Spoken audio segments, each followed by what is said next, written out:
না ছবি রাজনীতি কেন করবো রে ভাই? ছবি রাজনীতি করে কেউ বাঁচবে না। ডাকসু কিন্তু ভাই নেতা বানানোর কারখানা না। কোন জায়গাগুলোর কারণে আসলে এখনো স্বৈরাচারের তারা ঘুরে বেড়াচ্ছে সেটা আসলে অ্যাকনলেজ করতে হবে।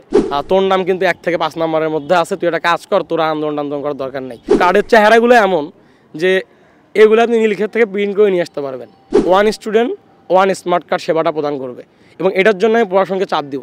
আমি মমিনুল ইসলাম বিধান, পড়াশোনা করছি ঢাকা বিশ্ববিদ্যালয়ের বায়োকেমিস্ট্রি অ্যান্ড মলিকুলার বায়োলজি ডিপার্টমেন্টে। আমি 2019 সালে এই বিশ্ববিদ্যালয়ে এসেছি। বিশ্ববিদ্যালয়ে আসার পর থেকে বিভিন্ন সাংগঠনিক কার্যক্রমের সঙ্গে আমি যুক্ত ছিলাম এবং শেষ 2024 সালের জুলাই আন্দোলনে আমি সক্রিয়ভাবে অংশগ্রহণ করি এবং জুলাই অভ্যুত্থানের চেতনা এবং স্পিরিট মনের মধ্যে নিয়ে আমি আগস্টের পর থেকেই বিভিন্ন অ্যাক্টিভিজম করে যাচ্ছি। শিক্ষার্থীদের জন্য কাজ করার চেষ্টা করেছি এবং সায়েন্স ভিত্তিক কাজগুলোতে আমার আগ্রহ আছে। তো সেই জায়গা থেকে আসন্ন রাষ্ট্র নির্বাচনে আমি বিজ্ঞান ও প্রযুক্তি সম্পাদক হিসেবে প্রতিদ্বন্দ্বিতা করছি। আমার কাছে মনে হয়েছে এই পদটা কেন বেশি আমার জন্য ইম্পর্টেন্ট, কারণ আসলে আমি একদম শুরু থেকে বিশ্ববিদ্যালয়ে লক্ষ্য করেছি এই বিশ্ববিদ্যালয়ের যে রেজিস্টার বিল্ডিংয়ের কাঠামো, এই বিশ্ববিদ্যালয়ের যে আইডি কার্ড দেওয়ার কাঠামো বা অন্যান্য জায়গায় যে জায়গাগুলোতে ডিজিটালাইজেশন হওয়া দরকার সেই জায়গাগুলো যাতেন না। এই বিশ্ববিদ্যালয়ের প্রশাসন তাদের মন থেকে শিক্ষার্থীদের জন্য যদি কোনো কাজ করার চিন্তা করে সেই কাজ তারা করতে পারে, কিন্তু এখন পর্যন্ত আমরা তার বাস্তবিক কোনো প্রতিফলন পাইনি।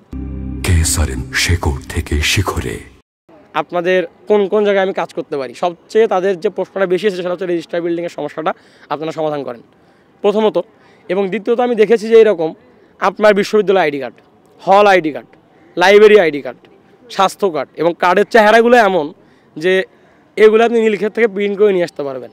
ঢাকা বিশ্ববিদ্যালয়ের এই কার্জন হলে এবং দেখা গেছে যে বিভিন্ন জায়গাতে ভুয়া আইডি কার্ড নিয়ে হাজার হাজার শিক্ষার্থী চলে আসতেছে, যে কোনো মুহূর্তে চলে আসতেছে। এইগুলোর কোনো ব্যবস্থাপনা নাই। প্রত্যেকটা শিক্ষার্থী যখন বিশ্ববিদ্যালয়ে ভর্তি হবে সে একটা আইডি কার্ড পাবে, অর্থাৎ 1 স্টুডেন্ট 1 স্মার্ট কার্ড সেবাটা প্রদান করবে এবং এটার জন্য আমি প্রশাসনকে চাপ দিব। আমি এমন কোনো প্রতিশ্রুতি নিয়ে আসবো না যে আসলে আমি এটা করে দেবো, আমি ওটা করে দেবো।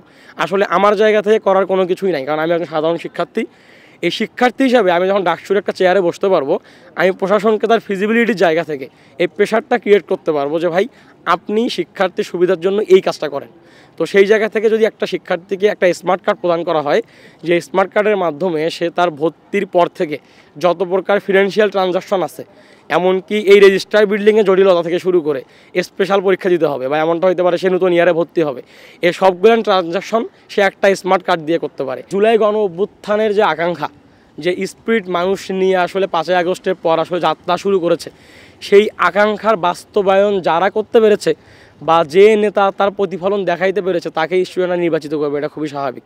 সেটা যে কোনো প্রার্থী হইতে পারে। তো শিক্ষার্থীদের এটা ডিসিশন, শিক্ষার্থীরা নির্বাচিত করবে। তো সেই জায়গা থেকে যদি আমার প্যানেলের ভিপি উমা ফাতেমা যদি জুলাইয়ের আকাঙ্ক্ষাকে বাস্তবায়িত করতে পারে, শিক্ষার্থীর জন্য এখন পর্যন্ত কাজ করতে পারে, তার যদি মোরাল জায়গাটা এখন ওই জায়গায় স্থির থাকে, তাহলে অবভিয়াসলি তার যেটা সম্ভাবনা এখানে বেশি বলে আমি মনে করি। আমি শহীদুল্লাহ হলে থাকতাম, শহীদুল্লাহ হলে ছাত্রলীগের বড় বড় নেতারা ছিল, তারাও আগস্টের 1 তারিখ 2 তারিখ 3 তারিখের দিকে তারা ফোন দিয়ে বলছিল যে ভাই নাম লিস্ট করা হচ্ছে, তোর নাম কিন্তু 1 থেকে 5 নম্বরের মধ্যে আছে, তুই একটা কাজ কর, তোরা আন্দোলন করার দরকার নেই। তবে এইগুলো আসলে অনেক পুরাতন আলাপ। আমি যদি এখনও ওই অভ্যুত্থানের মধ্যেই পড়ে থাকি, ওই জায়গাতেই পড়ে থাকি, তাহলে আসলে এই বিশ্ববিদ্যালয়ে আসলে আমি উন্নয়নটা করতে পারবো না। এবং তার চেয়ে বড় কথা হচ্ছে ডাকসু কিন্তু ভাই নেতা বানানোর কারখানা না। ডাকসু আমি ডাকসু গঠনতন্ত্র দেখলে বুঝতে পারবেন, ডাকসু আসলে শিক্ষার্থী বান্ধব একটা এনভায়রনমেন্ট তৈরি করে দিচ্ছে আপনার, যাতে করে শিক্ষার্থীরা আপনাকে রিস্ক করতে পারে।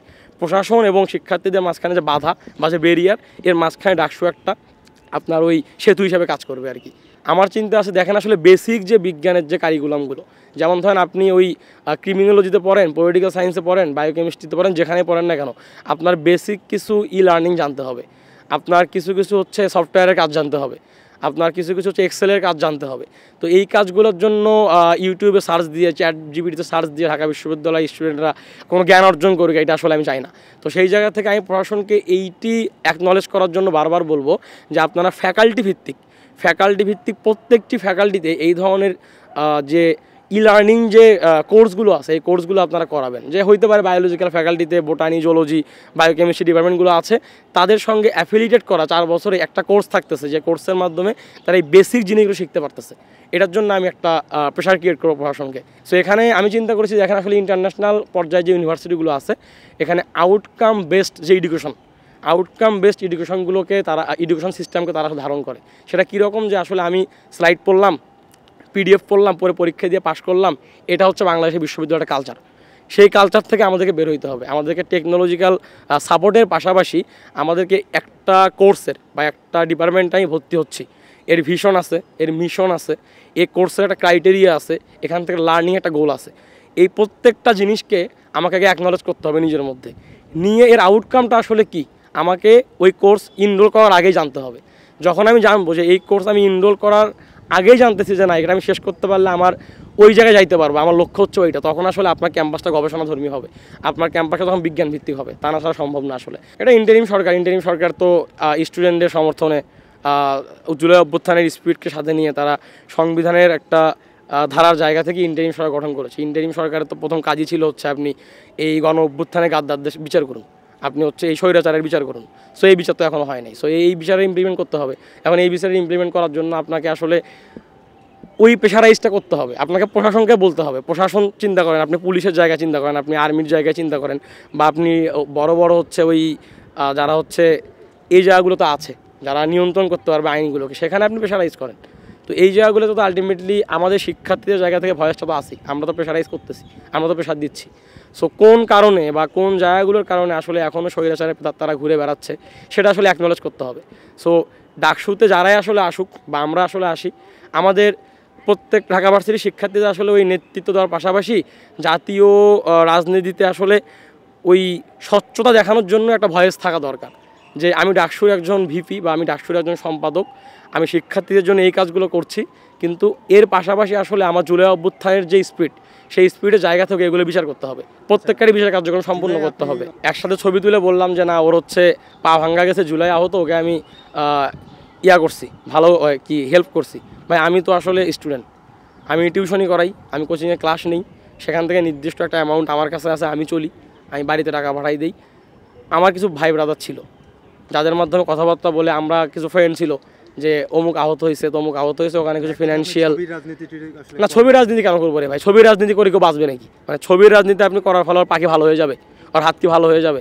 আপনার আগস্ট সেপ্টেম্বরে কী হয়েছে? আগস্ট সেপ্টেম্বরে হাজার হাজার হচ্ছে আহতর সঙ্গে ছবি তুলে তুলে মানুষজন পোস্ট করেছে, আপনি আমাকে দেখাইতে পারবেন না। সো এই জিনিসগুলো আসলে ওই মন থেকে অনুধাবন করতে হয়। ঢাকা বিশ্ববিদ্যালয়ে একজন শিক্ষার্থী যদি অসহায় থাকে আপনার গ্রামের বা আপনার এলাকার, আর তাকে আপনি ভর্তি করাই দিলেন, দিয়ে একটা ফেসবুকে পোস্ট দিলেন যে আমি অমুকে ভর্তি করাইছি, তো ওই শিক্ষার্থী রেখে ঢাকা বিশ্ববিদ্যালয়ে পড়তে আসবে না? ওর একটা মান সম্মানের ব্যাপার আছে না? সো এই জিনিসগুলো আমাকে আসলে অ্যাকনলেজ করতে হবে। মানে শিক্ষার্থী হিসাবে, নেতা হিসাবে বা ডাকসুর নেতা হিসাবে আপনার এই ওয়েটটা থাকতে হবে যে আপনাকে যেন কখনও অনেক বড় কিছু মনে না করে, আবার আপনাকে যেন কখনও শিক্ষার্থী মনে না করে যে না, শিক্ষার্থী মনে করছে না এত শিক্ষার্থী থেকে অনেক উপরে, এমনটা না। আপনাকে শিক্ষার্থী বান্ধব নেতা হইতে হবে, যেটার আশ্বাস আমি আজীবন দিয়ে আসবো আর কি, যে আমি যদি ডাকসুতে বসতে পারি, একজন আপনার হচ্ছে ডিপার্টমেন্টে যাওয়া আসা শিক্ষার্থী, সে যেভাবে একটা বন্ধুর সাথে মিশতে পারছে, আমি তাদের সাথে মিশে মিশে কাজ করবো আর কি। এটা হচ্ছে আমার প্রত্যাশা।